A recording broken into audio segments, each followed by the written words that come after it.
ನಮಸ್ಕಾರ. ಷೇರು ಮಾರುಕಟ್ಟೆ ಈ ಹೆಸರು ಕೇಳಿದ್ರೆ ಸಾಕು, ಅಬ್ಬಾ ಏನಪ್ಪ ಇದು ಅಂತ ತಲೆ ಗಿರ್ರನ್ನುತ್ತೆ. ಒಂಥರ ಚಕ್ರವ್ಯೂಹದ ಹಾಗೆ ಕಾಣಿಸ್ತೆ ಅಲ್ವಾ?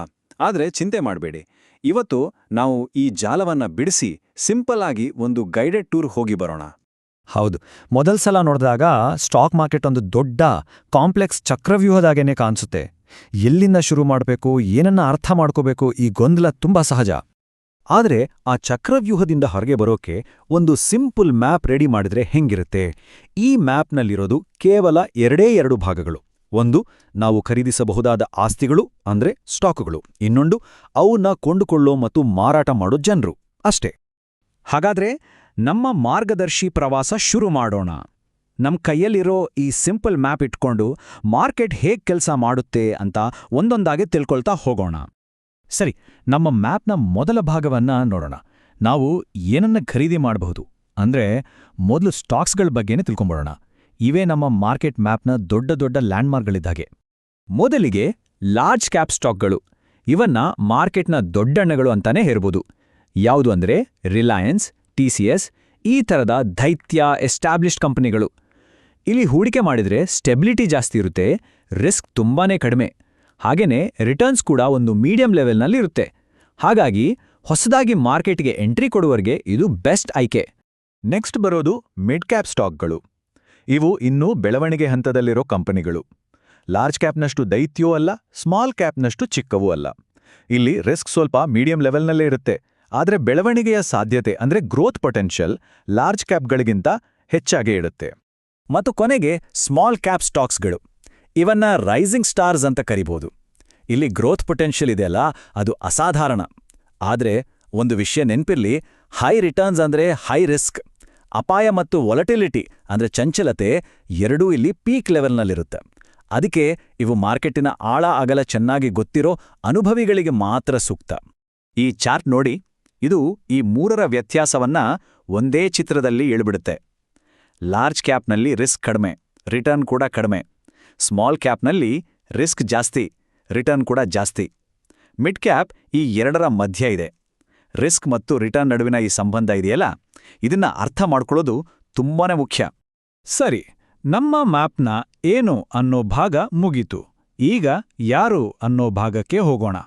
ಈ ಮಾರ್ಕೆಟ್ನಲ್ಲಿ ಟ್ರೇಡಿಂಗ್ ಮಾಡೋ ನಿವಾಸಿಗಳು ಯಾರು? ಬನ್ನಿ ಅವರನ್ನ ಭೇಟಿ ಮಾಡೋಣ. ಕೊನೆಗೆ ಈ ಇಡೀ ಮಾರ್ಕೆಟ್ ಅನ್ನೋದು ಕೇವಲ ನಂಬರ್ಗಳು, ಚಾರ್ಟ್ಗಳ ಬಗ್ಗೆ ಮಾತ್ರ ಅಲ್ಲ. ಇದು ಜನರ ಬಗ್ಗೆ. ಜನರ ನಿರ್ಧಾರಗಳೇ ಮಾರ್ಕೆಟ್ನ ದಿಕ್ಕನ್ನ ನಿರ್ಧಾರ ಮಾಡುತ್ತೆ. ಮೊದಲು ಬರೋರು ನಿಮ್ಮೆಲ್ಲರ ತರಹದ ರಿಟೇಲ್ ಇನ್ವೆಸ್ಟರ್ಸ್, ಅಂದ್ರೆ ತಮ್ಮ ಸ್ವಂತ ಹಣವನ್ನ ಸಣ್ಣ ಪ್ರಮಾಣದಲ್ಲಿ ಹೂಡಿಕೆ ಮಾಡೋ ಸಾಮಾನ್ಯ ಜನರು.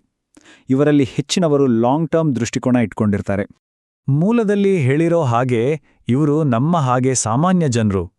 ಸತ್ಯ ಅಂದ್ರೆ ಮಾರ್ಕೆಟಲ್ಲಿ ಭಾಗವಹಿಸೋ ಅತಿದೊಡ್ಡ ಸಮುದಾಯನೇ ಇದು. ಇನ್ನೊಂದು ಕಡೆ ಬರ್ತಾರೆ ಇನ್ಸ್ಟಿಟ್ಯೂಷನಲ್ ಇನ್ವೆಸ್ಟರ್ಸ್. ಇವರನ್ನ ಮಾರ್ಕೆಟ್ನ ತಿಮಿಂಗಳುಗಳು ಅಂತಾನೂ ಕರೀಬೋದು. ಯಾಕಂದ್ರೆ ಇವರು ಮ್ಯಾನೇಜ್ ಮಾಡೋದು ಸಾವಿರಾರು ಕೋಟಿ ರೂಪಾಯಿಗಳ ಬೃಹತ್ ಮೊತ್ತ. ಮ್ಯೂಚುವಲ್ ಫಂಡ್, ಪೆನ್ಷನ್ ಫಂಡ್ ದುಡ್ಡೆಲ್ಲ ಇವ್ರ ಕೈಯಲ್ಲೇ ಇರುತ್ತೆ. ಇವರಲ್ಲಿ ನಮ್ಮ ದೇಶದ ಸಂಸ್ಥೆಗಳು ಅಂದ್ರೆ DIS ಮತ್ತು ವಿದೇಶಿ ಸಂಸ್ಥೆಗಳು ಅಂದ್ರೆ FIIs ಅಂತ ಎರಡು ರೀತಿ ಇದೆ. ಈ ಸ್ಲೈಡ್ ಈ ಇಬ್ಬರ ನಡುವಿನ ವ್ಯತ್ಯಾಸವನ್ನ ಕ್ಲಿಯರ್ ಆಗಿ ತೋರಿಸುತ್ತೆ. ಒಂದ್ ಕಡೆ ಸಣ್ಣ ಮೊತ್ತವನ್ನ ಇನ್ವೆಸ್ಟ್ ಮಾಡು ನಮ್ಮ ಹಾಗೆ ಸಾಮಾನ್ಯ ಜನರು. ಇನ್ನೊಂದು ಕಡೆ ಸಾವಿರಾರು ಕೋಟಿಗಳನ್ನ ಒಂದೇ ಸಲಕ್ಕೆ ಇನ್ವೆಸ್ಟ್ ಮಾಡೋ ದೊಡ್ಡ ದೊಡ್ಡ ಸಂಸ್ಥೆಗಳು. ಈ ದೊಡ್ಡ ಆಟಗಾರರ ಪ್ರಭಾವ ಎಷ್ಟಿರುತ್ತೆ ಗೊತ್ತಾ? ಒಂದು ಉದಾಹರಣೆ ತಗೊಳ್ಳೋಣ. FIIಗಳು ಅಂದ್ರೆ ವಿದೇಶಿ ಸಂಸ್ಥೆಗಳು ಭಾರತದ ಮಾರ್ಕೆಟ್ನಲ್ಲಿ ಒಮ್ಮೆಗೆ ಸಾವಿರಾರು ಕೋಟಿ ರೂಪಾಯಿ ಹೂಡಿಕೆ ಮಾಡಕ್ ಶುರು ಮಾಡಿದ್ರೆ ಇಡೀ ಮಾರ್ಕೆಟೇ ಗಗನಕ್ಕೆ ಏರುತ್ತೆ.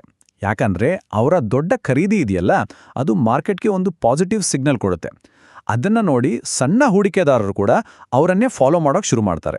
ಇದೇ ಕಾರಣಕ್ಕೆ ಇವರ ಒಂದೇ ಒಂದು ನಡೆ ಇಡೀ ಮಾರ್ಕೆಟ್ನ ದಿಕ್ಕನ್ನೇ ಬದಲಾಯಿಸೋ ಶಕ್ತಿ ಹೊಂದಿದೆ. ಇವರನ್ನ ಬಿಟ್ಟು ಇನ್ನೂ ಇಬ್ರು ಮುಖ್ಯ ಆಟಗಾರರಿದ್ದಾರೆ. ಒಬ್ರು ಟ್ರೇಡರ್ಗಳು. ಇವರು ಇನ್ವೆಸ್ಟರ್ಸ್ ಥರ ಲಾಂಗ್ ಟರ್ಮ್ ನೋಡಲ್ಲ, ಬದಲಿಗೆ ಶಾರ್ಟ್ ಟರ್ಮ್ ಪ್ರೈಸ್ ಮೂವ್ಮೆಂಟ್ ಮೇಲೆ ಫೋಕಸ್ ಮಾಡ್ತಾರೆ.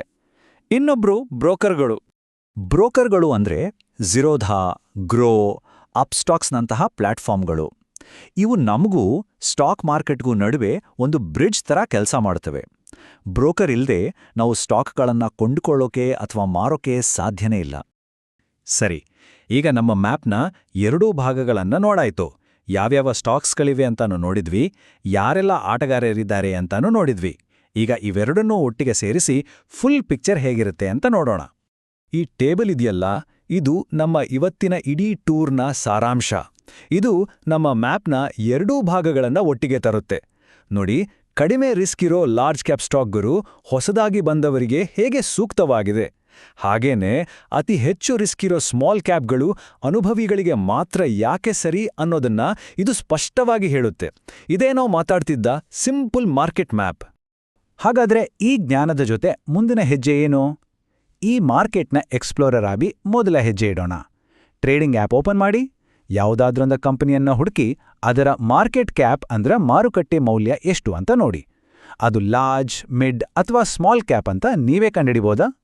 ಈ ಒಂದು ಸಣ್ಣ ಹೆಜ್ಜೆ ಕಲಿಕೆಯ ಪಯಣಕ್ಕೆ ಒಂದು ದೊಡ್ಡ ಆರಂಭ ಆಗ್ಬೋದು. ನೆನಪಿಡಿ, ಪ್ರತಿಯೊಬ್ಬ ಎಕ್ಸ್ಪರ್ಟ್ ಇನ್ವೆಸ್ಟರ್ ಕೂಡ ಒಂದು ಕಾಲದಲ್ಲಿ ಬಿಗಿನರ್ ಆಗೇ ಇದ್ದಿದ್ದು. ನಮ್ಮ ಅಭಿಲಾಷ್.